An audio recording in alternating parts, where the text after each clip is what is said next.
Vigilance and വകുപ്പിൻ്റെ ആധുനികവൽക്കരണത്തിൻ്റെ ഭാഗമായി സാങ്കേതിക ശേഷി, മികച്ച അടിസ്ഥാന സൗകര്യം, പരിശീലനം തുടങ്ങിയവ വർദ്ധിപ്പിക്കുന്നതിന് 5 കോടി രൂപ വകയിരുത്തുന്നു. വിജിലൻസ് കോംപ്ലക്സുകൾ, ഓഫീസ് കെട്ടിടം എന്നിവയുടെ നിർമ്മാണത്തിനും അനുബന്ധത്തിനുമായി 6.96 കോടി രൂപ വകയിരുത്തുന്നു. പോലീസ് വകുപ്പിൻ്റെ ആധുനികവൽക്കരണത്തിനായി 104 കോടി രൂപ വകയിരുത്തുന്നു. ഫോറൻസിക് ലബോറട്ടറി, ക്രൈംബ്രാഞ്ച് ഓഫീസുകൾ, AP battalion, cyber dome, Kerala police academy തുടങ്ങി പോലീസ് ട്രെയിനിങ് കോളേജ് വിപുലീകരണം തുടങ്ങിയായിട്ട് 48.89 കോടി രൂപ വകയിരുത്തുന്നു.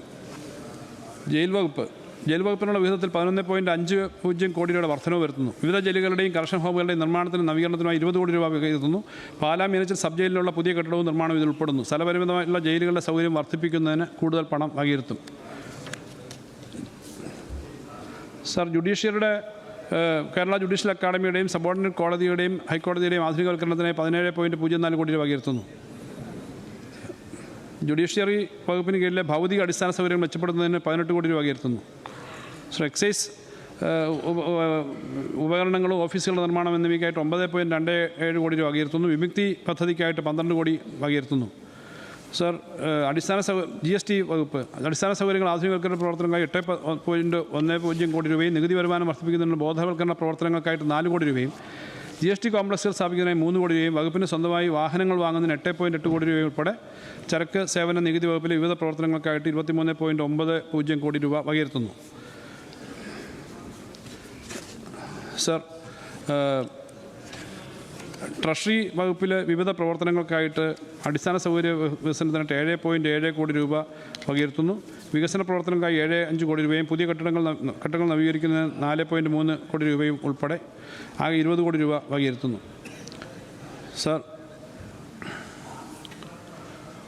കേരളം പൂർണ്ണമായി സ്റ്റാമ്പിംഗ് സംവിധാനത്തിന് കീഴിലായത് ഈ സാമ്പത്തിക വർഷത്തിലാണ്. എല്ലാ തരത്തിലുള്ള നോൺ ജുഡീഷ്യൽ സ്റ്റാമ്പ് ഡിനോമിനേഷനുകൾ ഇപ്പോൾ സ്റ്റാമ്പായി തന്നെ നൽകി വരുന്നു. വെണ്ടർമാർക്ക് ട്രഷറിയിൽ പോകാതെ തന്നെ സ്റ്റാമ്പ് ലഭ്യമാക്കുകയും ഇടപാടുകൾക്ക് ആവശ്യാനുസരണം സ്റ്റാമ്പ് പേപ്പർ ലഭ്യമാക്കാൻ ഈ സംവിധാനത്തിലൂടെ സാധിക്കുന്നു. സ്റ്റാമ്പിൻ്റെ ലഭ്യത, കൃത്യത, സുരക്ഷ തുടങ്ങിയ ഇടപാടുകൾക്ക് ഏറ്റവും മെച്ചപ്പെട്ട സേവനം ഈ സ്റ്റാമ്പിംഗ് നൽകിയത് വഴി നടപ്പാക്കാനായിട്ടുണ്ട്. സർ, KFC സർ, ഈ കാലയളവിൽ KFCയുടെ ഓഹരി മൂലധനം 300 കോടിയിൽ നിന്നും 600 കോടി രൂപയായി വർദ്ധിപ്പിച്ചിട്ടുണ്ട്. KFCയുടെ ഓഹരി മൂലധനം 200 കോടി രൂപ വർദ്ധിപ്പിച്ച് 800 കോടിയായി ഉയർത്തുന്നതിന് നടപടി സ്വീകരിക്കും.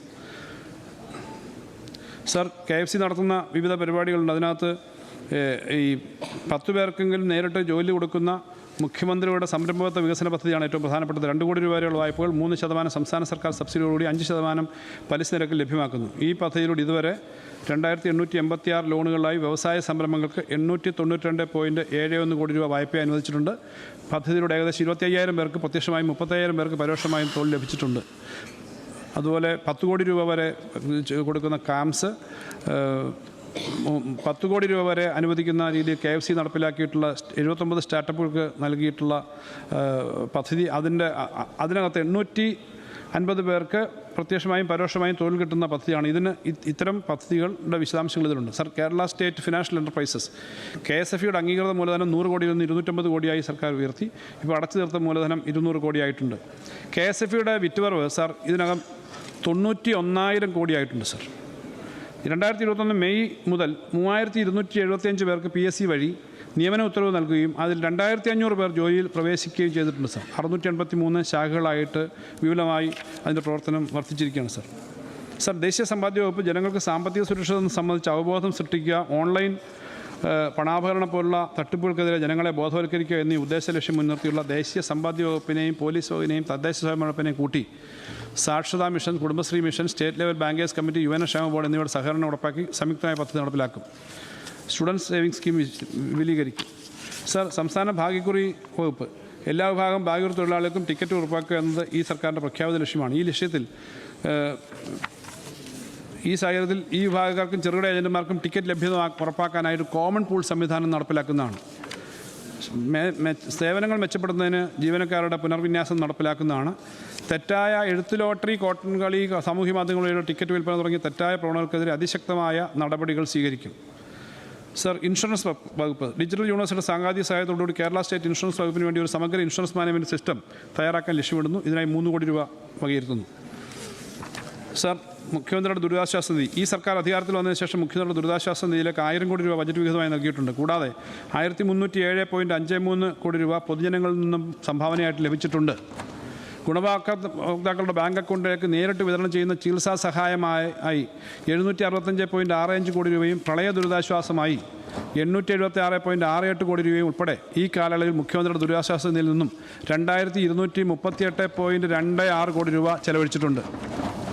സർ, മെഡിസെപ്പ് ജീവനക്കാരും പെൻഷൻകാരുമായി 11 ലക്ഷത്തോളം പേർ അംഗങ്ങളായിട്ടുള്ള മെഡിസെപ്പ് പദ്ധതിയിലൂടെ പണരഹിത ചികിത്സാ സേവനം ലഭിക്കുന്നത് 30 ലക്ഷത്തോളം പേർക്കാണ്. സർ, യാതൊരു പ്രീ മെഡിക്കൽ പരിശോധനകളില്ലാതെ ഏത് പ്രായത്തിലുള്ളവരും അംഗങ്ങളാക്കുന്ന മെഡിസെപ്പ് പദ്ധതിയിലൂടെ നാളെ വരെ 8.79 ലക്ഷം ക്ലെയിമുകളിലായി 1668 കോടി രൂപ അംഗീകരിച്ച് നൽകി. ഇതിൽ 1564 കോടി രൂപയും സ്വകാര്യ ആശുപത്രികളിലെ ചികിത്സയ്ക്ക് വേണ്ടിയിട്ടാണ് അനുവദിച്ചത്. സർ, മെഡിസെപ്പ് പദ്ധതി തുടരുന്നത് സംബന്ധിച്ച് അതിൻ്റെ എഗ്രിമെൻറ്റ് പുതുക്കുന്നത് സംബന്ധിച്ച് സർക്കാർ ഇൻഷുറൻസ് കമ്പനിയുമായും ജീവനക്കാരുടെ പ്രതിനിധിയുമായും പ്രതിനിധികളുമായും ചർച്ച ചെയ്ത് തീരുമാനമെടുക്കുന്നതാണ്. ജീവനക്കാരുടെ മേഖലയുമായി ബന്ധപ്പെട്ട ചില കാര്യങ്ങൾ കൂടി പറയുകയാണ്. സംസ്ഥാന ജീവനക്കാരുടെ ഭവന നിർമ്മാണ വായ്പാ പദ്ധതി ശക്തിപ്പെടുത്തും. ബാങ്ക് ധനകാര്യ സ്ഥാപനങ്ങളിൽ നിന്നും വായ്പയ്ക്ക് 2% പലിശ ഇളവ് നൽകും. ഈ വർഷം ഇതിനായിട്ട് 50 കോടി രൂപ മാറ്റിവെക്കുന്നു. സംസ്ഥാനത്തെ ദിവസന വേതന കരാറുകാരുടെ വേതനം 5% വർദ്ധിപ്പിക്കുന്നു. 1 ലക്ഷത്തിലധികം ആളുകൾക്ക് ഗുണം കിട്ടുന്നതാണ്. സംസ്ഥാന സർക്കാർ ജീവനക്കാർക്കും പെൻഷൻകാർക്കും ഒരു ഗഡു ക്ഷാമാശ്വാസം 2025 ഏപ്രിൽ മാസം നൽകും. അഷ്വേർഡ് പെൻഷൻ പദ്ധതി കഴിഞ്ഞ ബജറ്റിൽ പങ്കാളിത്ത പെൻഷൻ പദ്ധതിയിൽ ഉൾപ്പെട്ട ജീവനക്കാർക്ക് ഒരു അഷ്വേർഡ് പെൻഷൻ പദ്ധതി പ്രഖ്യാപിച്ചിരുന്നു. കേന്ദ്ര സർക്കാർ പ്രഖ്യാപിച്ച UPS യൂണിഫൈഡ് പെൻഷൻ സ്കീം ഇതര സംസ്ഥാനങ്ങളിലെ സമാനമായ പെൻഷൻ പദ്ധതികൾ എന്നിവയോട് കൂടി പരിശോധിച്ച് അഷ്വേർഡ് പെൻഷൻ പദ്ധതി നടപ്പിലാക്കാനുള്ള നടപടി സ്വീകരിക്കും. ഗുലാത്തി ഇൻസ്റ്റിറ്റ്യൂട്ട് ഓഫ് ടാക്സേഷൻ്റെ പുതിയ ഹോസ്റ്റൽ കെട്ടിടത്തിനായി 5 കോടി രൂപ അനുവദിക്കുന്നു. റവന്യൂ വകുപ്പ് സർക്കാർ അധികാരത്തിൽ വന്നതിന് ശേഷം 1,80,887 പട്ടയങ്ങൾ ഉൾപ്പെടെ നൽകി ഈ ഡിജിറ്റലൈസേഷൻ്റെയും ഓഫീസിൻ്റെയും വിശദമായ കാര്യങ്ങൾ ചെയ്തതാണ്. റവന്യൂ വകുപ്പിൻ്റെ റീബിൽഡ് കേരള ഇനിഷ്യേറ്റീവിൻ്റെ കൂടെ റീബിൽഡ് കേരള ഇനിഷ്യേറ്റീവിൻ്റെ കൂടെ സഹായത്തോടെ ഇതുവരെ 514 വില്ലേജ് ഓഫീസുകൾ സ്മാർട്ട് വില്ലേജ് ഓഫീസുകളായി മാറ്റിയിട്ടുണ്ട്. റവന്യൂ വകുപ്പിന് കീഴിലുള്ള വിവിധ ഓഫീസുകൾ ആധുനിക സൗകര്യങ്ങളോടെ സ്മാർട്ട് ഓഫീസുകളായി മാറ്റുന്നതിന് 54 കോടി രൂപ വകയിരുത്തുന്നു. കമ്പ്യൂട്ടർവൽക്കരണ പ്രവർത്തനത്തിന് 26.5 കോടി രൂപ വകയിരുത്തുന്നു. സർവേയും ഭൂരേഖയും വകുപ്പിന് 5.58 ലക്ഷം ഹെക്ടർ ഡിജിറ്റലായി അളക്കുവാൻ കഴിഞ്ഞു. 12.6 കോടി രൂപ ഭൂരേഖാ സേവന സംവിധാനങ്ങളുടെ സംയോജന പദ്ധതിക്കായിട്ട് മാറ്റിവെക്കുന്നു. സർവേ ഓഫീസുകളുടെ ആധുനിക സൗകര്യത്തോടുകൂടി റെക്കോർഡ് റൂം സ്ഥാപിക്കുന്നതിന് 6.5 കോടി രൂപ മാറ്റിവെക്കുന്നു.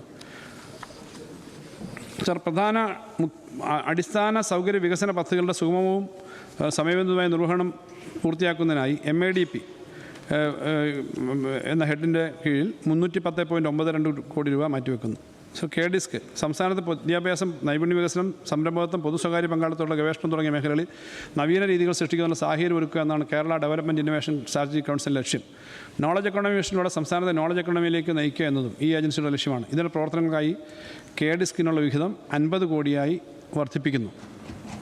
നവകേരളം കർമ്മപദ്ധതി 2, ഹരിത കേരളം, ആർദ്രം, ലൈഫ്, വിദ്യാകരണം എന്നീ മിഷനുകളുടെ ഉൾപ്പെട്ട നവകേരള കർമ്മപദ്ധതിക്ക് 2 പ്രവർത്തനങ്ങൾക്കായി 9.2 കോടി രൂപ വകയിരുത്തുന്നു. ഹരിത കേരളം മിഷൻ തദ്ദേശ സ്വയംഭരണ സ്ഥാപനങ്ങളുടെയും ബന്ധപ്പെട്ട വകുപ്പുകളുടെയും ഏജൻസികളുടെയും നേതൃത്വത്തിൽ പശ്ചിമഘട്ടത്തിലെ നീർച്ചാലുകൾ വീണ്ടെടുത്ത് നീരൊഴുക്ക് സുഗമമാക്കുന്ന സുരക്ഷിതമാക്കാൻ പശ്ചിമഘട്ട പദ്ധതിക്ക് 3 കോടി രൂപ മാറ്റിവെക്കുന്നു. കോറിയിലെ ജലം കൃഷിയിടങ്ങളിലേക്കെന്നുള്ള സോളാർ പമ്പിംഗ് സംവിധാനം ഉൾപ്പെടെ ചെയ്യുന്ന പദ്ധതിക്ക് 2 കോടി രൂപ മാറ്റിവെക്കുന്നു. കേരള സംസ്ഥാനത്തെ ശുചിത്വവുമായി ബന്ധപ്പെട്ടുള്ള കേരള സംസ്ഥാനത്തെ ഹയർ സെക്കൻഡറി സ്കൂളിലെ വിദ്യാർത്ഥികൾക്കും കുടുംബശ്രീ അംഗങ്ങൾക്കുമായിട്ടുള്ളവർക്ക് മെൻസ്ട്രുവൽ കപ്പ് നൽകുന്ന പദ്ധതിക്ക് ഹരിത കേരള മിഷന് 3 കോടി രൂപ അനുവദിക്കുന്നു.